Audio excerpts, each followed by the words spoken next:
Good morning, beautiful people. Good morning. Good morning. How are you? Awesome. You're Look at great. this. What a great crowd we've got lined up here. Good morning. Good morning. Good Hi, morning. Maggie.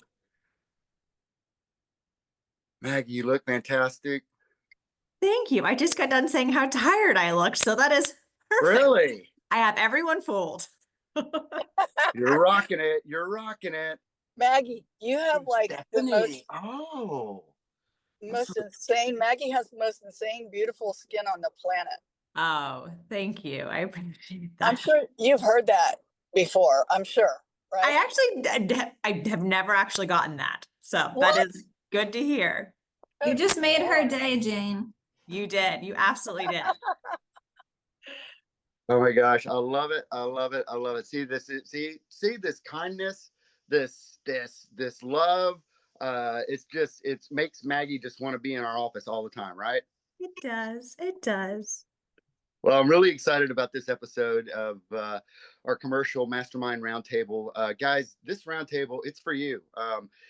We put this together as a weekly series, one that we want to come together face to face. We want to bring ideas. We want to bring our strategies. We want to bring our challenges. We want to bring our concerns. We want to bring buyer needs, or we want to bring our listing needs. We want to bring our prospecting needs, and let's just make this formulate this, utilize this platform in order to take all the different things that are required, that we need in the commercial realm to be successful, in building our business, to be successful in presenting our clients to co-brokers, to work, turning that letter of intent into a contract, and then getting that contract all the way to closing. And the cool thing, I love about real estate is that the processes are always very much the same, as far as the procedures go. But each and every transaction is so unique. It's very unique, I should say. And in the commercial world, wow, it is extraordinarily unique. And there's just so many facets that come into play. And there's so much discovery that's required in order to get to contract. There's so much discovery from contract to close. And then, oh my gosh, these fine folks at our title companies, what they have to do to make magic happen and to solidify and bring this contract to close.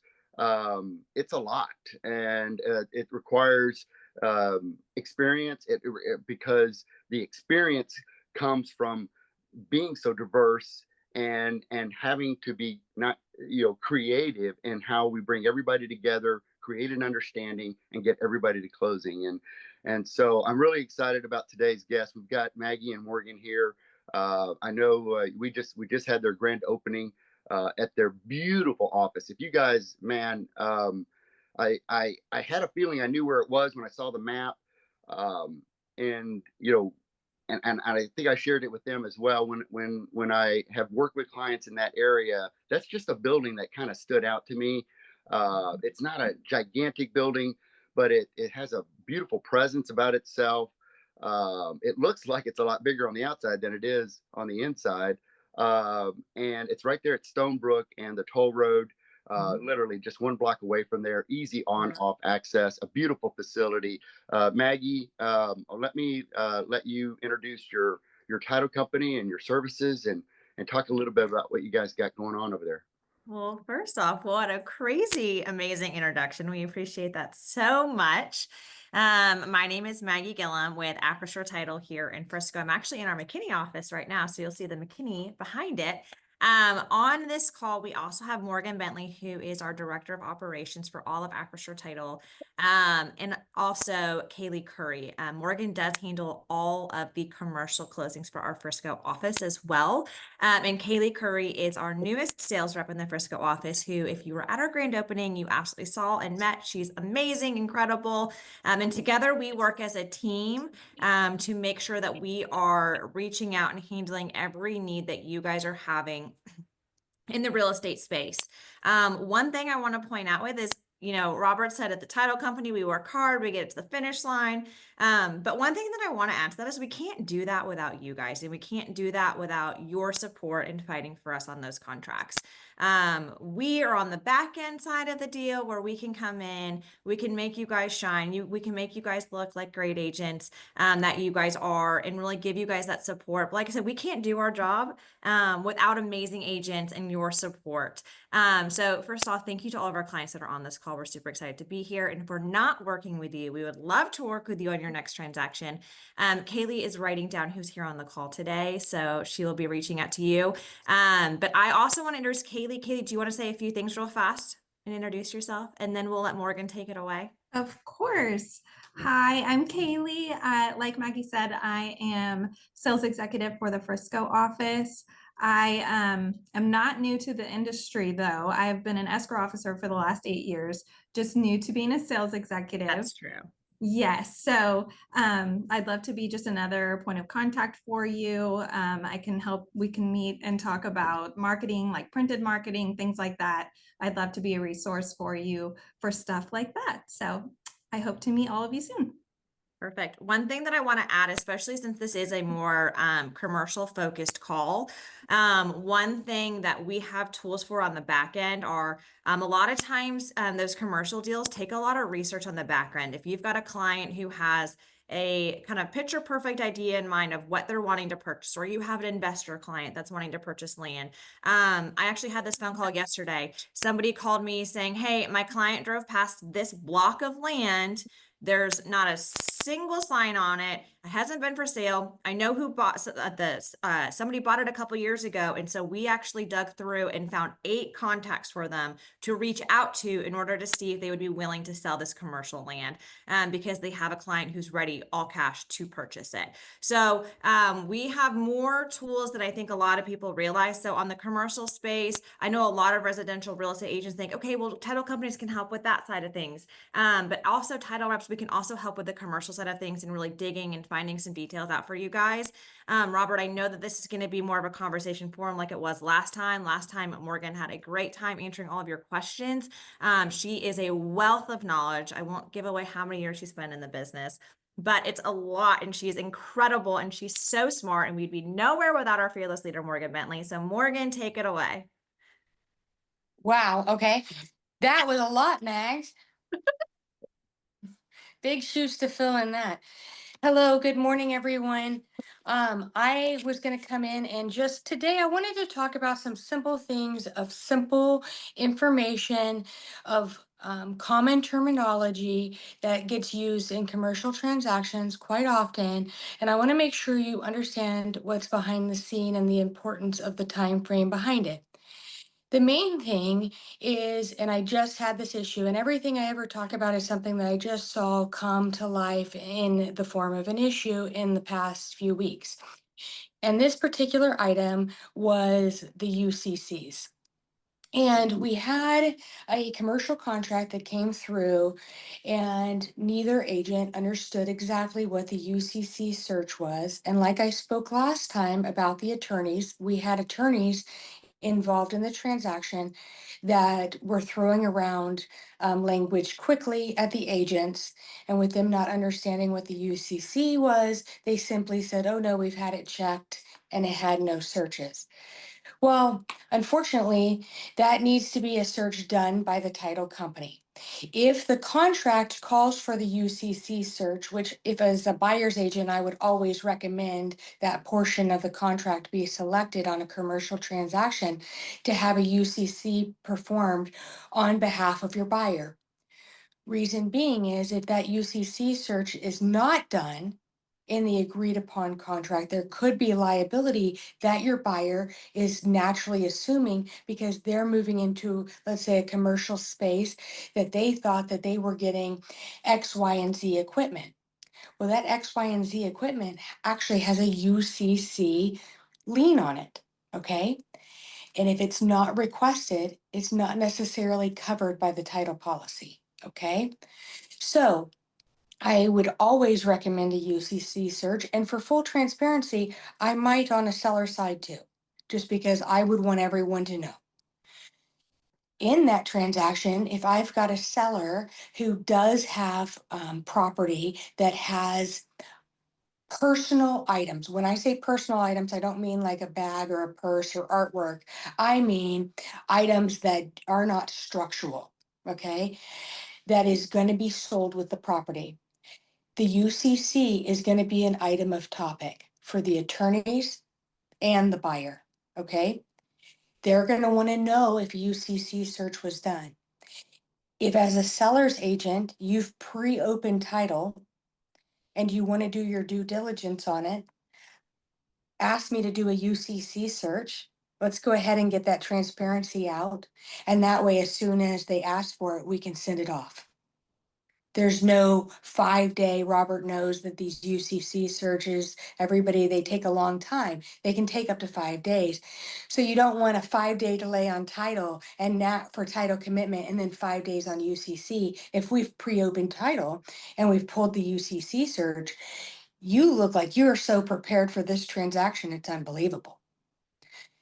So that's my first tip that I just got myself into a little 3-way conversation with, because no one understood what the agent or the attorney was asking for. And it was simple as they needed to reference back to title. If you get these attorneys, again, here goes me on these attorney talks. If you get an attorney that asks you for something that you don't know what it is, use your title partner. We have our own counsel. We've seen it before, what they're asking for, or we'll step in and question them and not make you look bad and put it on us. Okay. Use us, because a lot of times what happens if you disregard it or you answer it generically, they're going to mark it off their list, and it might be something that's going to pop up in order to close. It might be something that is going to stand between the buyer's, the attorney's blessing on the buyer to move forward. Okay. Another terminology that I heard last week that did get on the got discarded, same transaction actually, was a pro forma. Now, a pro forma is, as you all know, when we produce a title commitment, it's our promise to issue policy. So we're producing a title commitment that's us saying, this is our commitment to you, buyer, of the type of policy we're willing to issue and the conditions on the seller to get to the point of closing and therefore policy to be issued. Now, when we get these attorneys involved and commercial lenders involved, they ask for a step further. They want a pro forma. And a pro forma is us actually making a mock policy so that they can see it and red line. There's that commercial word, red line, that policy, so that they can get into agreement with us as the title company for, instead of just having our generic language that's promulgated by the state, that will agree or not agree to making custom language in that policy to meet the terms of, again, the attorney and therefore the buyer. So that pro forma was a really big deal in this said transaction, because the pro forma, remember I told you the title work could take up to 5 days and the UCC could take up to 5 days, and these are good days, right? And then we have a pro forma. A pro forma is a bunch of attorneys fighting, okay? So a pro forma could take 10 to 15 days.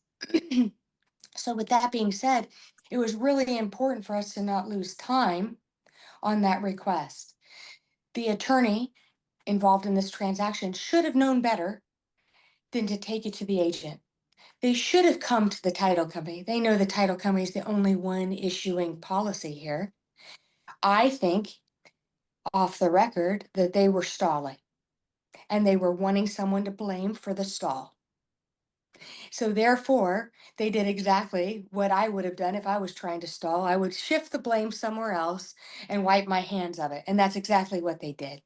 So that's where that importance comes in of, you don't need to know what a pro forma is. You don't really need to understand the UCCs. You just need to know that your title partner is the person that all those type of questions need to go to. Morgan, Also, this is fantastic information. Do you mind I love that you've explained the process as far as the research on the UCC, but would you just explain UCC relevant to the contract? Of course. So when you're negotiating the commercial contract, in the contract, it will ask for a UCC search, right? So if that says that, yes, we're providing a UCC search, then the title company already has knowledge that that UCC search is required for us to move past the terms of the contract and come to closing, okay? So, and I'm going to come to the opposite side of that in a minute, but just to expand a little bit more, on our end, we're going to contract a UCC search company that's going to search the whole United States in case we have a UCC holder or creditor that's based in California, based in Washington, based in Louisiana, but that isn't based in Texas. So a Texas search wouldn't be the only thing. So going on the Secretary of State, if you were doing your due diligence and saying, oh, let me see what I can find, that might not be the only thing that's out there. So we're going to contract someone who's going to produce to us something that tells us the whole history of that seller. We're not pulling the property. Remember, a UCC is a personal guarantee. So that means it is on the seller and the partners that fall under the company. Okay. In the contract, if you mark that it doesn't require a UCC search, the title company isn't moving forward with a UCC search. Okay. Now, if you ever hear after 99% of the time on a commercial transaction, if we've got attorneys or if we've got a lender, they're asking for the UCC. They want to know that a UCC search is being done. They want to know that that's pulling in to what we're insuring, and they're wanting to know who's paying for it. Because a UCC search, right? If we find something, we could get close to $500, $600, $700 on each possible item. On a UCC search, we could have properties that have up to 10 UCCs, especially on buildings that we've put in new AC units. Something that we've had, some bathroom build out, that they've done some custom. So if we've done some things like that, we could have UCCs floating out there. So these UCCs, they want to know where the expense is going to fall. Now, if they say, where's the UCC here? And you have a contract that says no UCC search on a commercial deal, you might want to enter an amendment because they've just clued us in that a UCC is going to be required. If an attorney or the lender are ever asking for a UCC search, it's going to end up being a requirement. Okay, now you could always take a step back and call said attorney or call said lender, but it's always something that it needs to stop you in your track. UCC, do I need to get an amendment here so that I know where that cost is going? In your experience, is UCC strictly associated to equipment that's actually attached to the property or any other variables? Yes. Yes, in the property or on the land, right? So if I had an AC condenser outside, it's brand new, they might have used a UCC. So it could stretch to the outer perimeter of the property as well. On a commercial deal, it could go as far as a roof. And We could have some roof liability in the UCC. can you tell us what the letters UCC are? The words? Yeah, of course I can. So the UCC, let me just make sure I'm going to tell you it correctly. UCC, the UCC is Uniformed Commercial Code. It is speaking to the code that protects the ability to file the UCC. Okay? What that means is that it says that a creditor can file against a person, not necessarily the company, that has personal property associated with a commercial property, right? So what that means is if you've got something that you personally guaranteed the loan on, then that's where the UCC would be held. And So this it could be summer, we'll attached see to a the lot of property. AC units. I'm sorry, what? Yeah. So it could be attached to the property. Whenever I'm viewing a property, whenever, well, like for instance, this last listing that I had at the doctor office. I mean, doctors have X-ray equipment. They have, I That's mean, right. big. I didn't even. I really actually hadn't had the mindset to think about the furniture because you know those chairs that they have. I mean, I'm kind of walking around the building. I'm looking for any kind of attachments to the real property or the structure that is going to be a concern. But your recommendation is to always select UCC on every contract. So I like the thoroughness of having it. Yeah. So as a buyer's agent, I could argue it's in the best interest of my buyer. On a seller's agent, I could argue that it's the best practice for disclosure. I also know Robert is famous for UCC searches. He always asks for them up front, and he's always reviewing the property to make sure what we could see. And most of the time, you, Robert, always know we're going to have a UCC. Morgan, this is a new blank. We're going to have a UCC here. But Robert's example was really good. A doctor's office. A doctor's office is normally being sold to another doctor, right? Or they've got something where they're leaving that equipment. That equipment, most of the time, is on lease or on a UCC lien. So that's really important that if that property is being sold as a doctor's office and that equipment is staying, instantly UCC. Or doesn't mean that it's an active UCC. We could have had a doctor there for 20 years and they're just selling off their practice to go to Florida. I understand. I'm trying to go too. But if they did that, then it's our job to make sure that UCC is no longer active and that we haven't been filing extensions on it. Because the creditor has the right to file extensions every 2 years on the UCC. And that's our job to track that 2 years. Did they file? Did they file? And surprisingly, especially if you work in both commercial and residential, you think to yourself, a lien holder isn't ever going to come. I mean, you know, on a residential side, they don't even file releases. I mean, they Yeah. don't have the time for it. But on a commercial side, you best believe they're filing that extension like clockwork. Because the equipment that's in the property could be $1 million. Yeah. It could be just as much value as the structure. So I would personally, and this is not me giving legal advice, this is me personally, I like the UCC search And this because holds I true. always want to know what's before me. What? Sorry, Morgan, does this hold true for farm and ranch? Did I hear you say that? Okay, no, farm and ranch would be a little bit different. Okay, because the UCC isn't going to be as common on a farm and ranch because of the fact that most people that are getting a loan out on a farm and ranch are using their personal name as collateral, but they're using the property. Banks don't lend on farm and ranch without attaching a mortgage of some sort. So they're going to file. A UCC doesn't get filed on the property, so that's where that difference is. Farm and ranch, you're safe with just a standard title search. I have a few follow-ups on that. So first of all, if the equipment is not it's like free now, it's we have paid it off, then do you still need a UCC?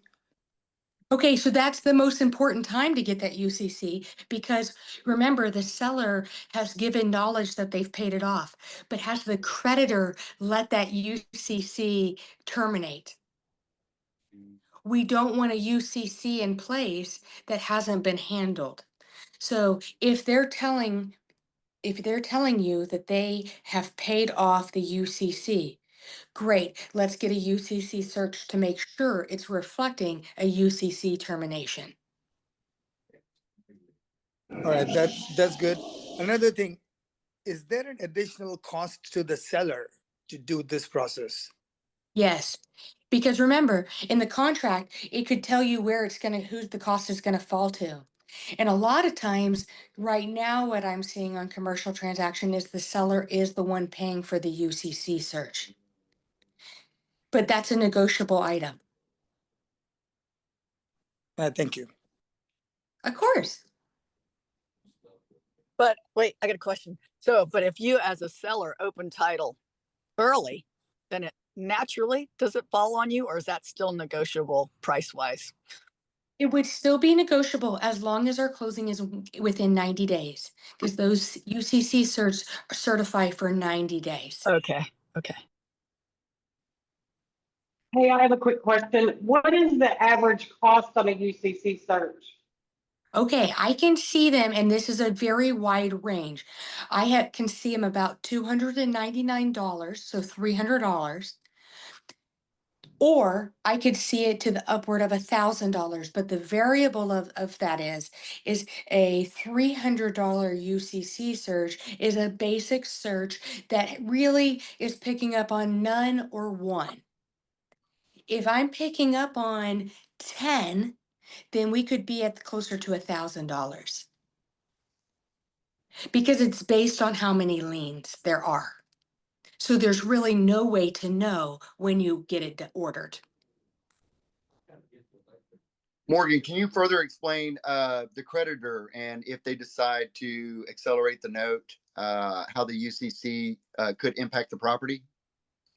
Sure. So remember, you've got two different lien possibilities, and they could both be on the property. You could be holding a note on the property, which is collateralizing the property itself, or the UCC. Now, the UCC does not have the power to call it for foreclosure. Okay. It actually has no requirement of payment behind it. That is held within its own private agreement behind the UCC. The UCC acts as basically a stopper to say, this is here. We're saying that so and so owes us money. We're not telling you how much. We're not telling you when we enter the note, like you would see on a mortgage, right? But it's going to show you that it's there to stop, to require the documents to be able to review it, so the buyer knows that the minute that they buy that property, that is there. They can never foreclose, though. It's not a foreclosable item out there, because remember, they didn't give they didn't grant it based on the property. They granted it based on the consumer. Okay, so very different in that case from a mortgage, whether commercial or residential on the mortgage side. But the UCC isn't as powerful. Okay, so you're never going to see a UCC foreclosure, but you're going to have a UCC that could stop a transaction or at least renegotiate a transaction for a buyer to understand what's out there and what they could be assuming, thinking that they just walked into said doctor's office with all this nice equipment that the doctor said they paid off. And the UCC holder said, no, you didn't. No, you didn't. You paid off that one machine. Remember, we told you that the million paid off all of it. Oh, really? That because they're moving so quickly that the UCC is offered, because remember, it's a product that's outside of the UCC, and then the UCC gets stamped on there and filed, but no one ever knew that anything was going to get filed because it was a personal guarantor of the property. So that's where the difference is. That's a great explanation. What a fantastic topic. This should be on my top 10 list for topics to throw out to folks to talk about. And it's something that we haven't talked about once as a group. And so, and it's one of those things that, I actually don't think about until I'm actually on site. And then we're at that point of, okay, now we're going to be considering an offer. My eyeballs get a little bit bigger. I'm starting to pay closer attention to the property itself, especially if it's still in operation, any equipment here, the type of business that we have, things like that. Because, if the last listing I had was a doctor's office occupied, doctor's equipment there. Fortunately, or I don't know, fortunately, but the buyer ended up being, which I did anticipate, an investor who wanted to buy the building to lease it to another doctor.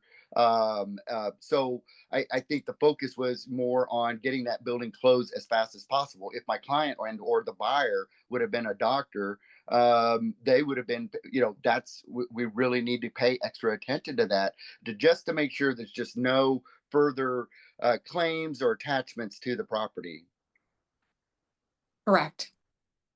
So, And I'll think of a good topic for the next call. I love it. I love it. I love it. I love it. So, all right, this mastermind roundtable, like I said, it's all about you guys. I know some of you have got some great activity going on. If you have questions for the team, this is a great opportunity here.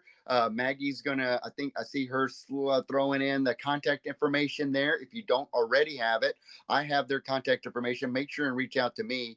But guys, besides Morgan being phenomenal and awesome, because that's our key. We've got to have confidence in our escrow officer with experience and knowledge to be able to answer questions with us and or direct us in where we need to go in order to get results done.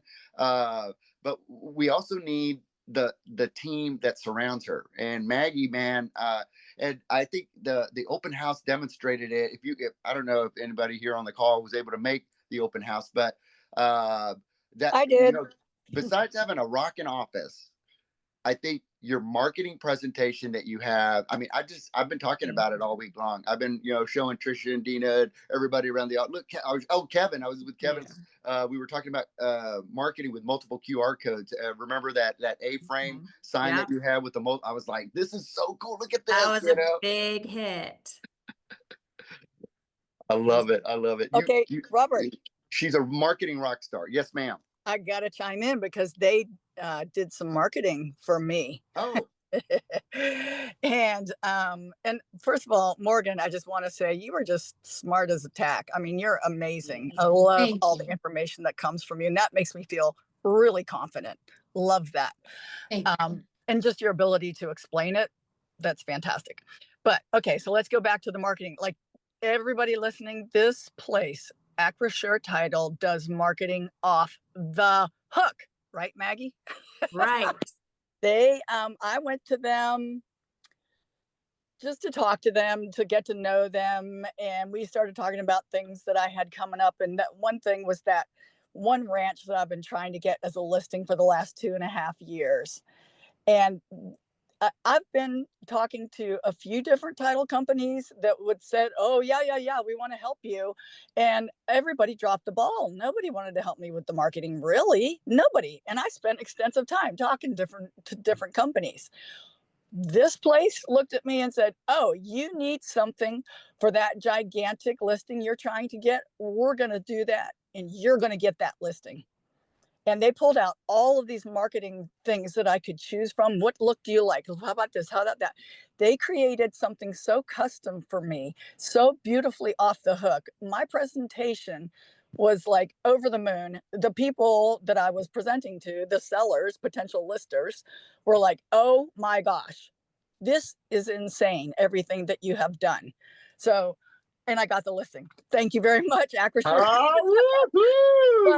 love that. I just want you all to know there's title companies do different things, I guess. Like some kind of specialize maybe in this or that or whatever. When it comes to in beautiful, off the hook, so many choices. Marketing, you're going to want to hook up with these people, period. Well, thank you so much. I mean, like I said before, we can't do what we do without our clients, and we adore you so much. And you're just, both of you and Robert and Lisa and everybody we work with, you guys are just the best cheerleaders and keep us going every day. So we are so appreciative for those kind words, and we're so thankful for the opportunity to continue to work with you guys and to continue to be part of the conversation. Robert, thank you for posting those on the side.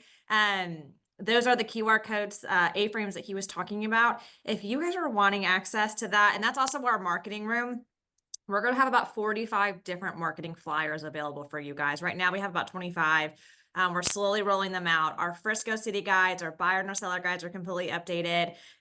Stop into our office, make an appointment with Kaylee. She is fabulous. Go in, chat with Morgan, get to know your escrow officer. We really appreciate the support you guys have shown us the last couple of weeks. It has been unwavering, and we are so, so thankful to be part of the LocalPro family. Thank you so much. We're just, it's especially in the commercial world. I mean, in all aspects of real estate, it really, your success is going to depend on your partners, the people that you choose to surround yourself with. And experience. I know Morgan looks like she's 25, 26 years old, but her experience with in these different transactions and coming up with the solutions. And as smart as she is, I know she's not out there alone. She surrounds herself also with smart people, with attorneys, and they're helping us. Her starting off by offering to just have a conversation with you to help you with contact information for when you're doing your prospecting. These are resources that we need in order to be successful. So I appreciate you guys and everything that you do for us. Kaylee, I'm just excited to meet you and welcome you to the team. I can't wait to have you in the offices in front of our agents as well. So you guys are just rock stars. I do really appreciate it. We've already gone long. I do apologize. I keep doing this. I'm so sorry, guys. I try real hard. I want to stay on time, but let me just is there anybody else that would like to share anything else? I know, Jamie, you just executed a commercial lease. I'm so excited about it. I think it was something that you've been working on. Congratulations. Anybody have anything else they want to share? Hey, Maggie, this is Jamie. I need your new contact info. I don't have it. I will text you right now. Thank you. You're welcome. Beautiful. I love that picture of you, by the way. I know. It's Thank really you. cool, isn't it? I love that. That's her. That's Jamie. That's got that That's photo. me. Her personality written all And over it. Champagne Jane just walked in. She's got champagne in her hand today. So jealous. I'm coming, ladies. We're going I'm into the heading that way, though. podcast studio. So I yeah. love it. I love it. I'm heading to the Plano office right now, getting ready I'm going to interview a commercial agent to join the company right after this call at the Plano office. So Well, outstanding, we're guys. over here. All right, bye. Thank you so much. Thank you for being on the call. Tell the other commercial folks they got to be on this call every Thursday. It's for you. Okay. I appreciate everything you do. Thank you for being part of LocalPro Realty. Thank you to our guests for being on. Get out there and let me know if you guys need anything. All right. Have a great one. Thanks, guys. Bye.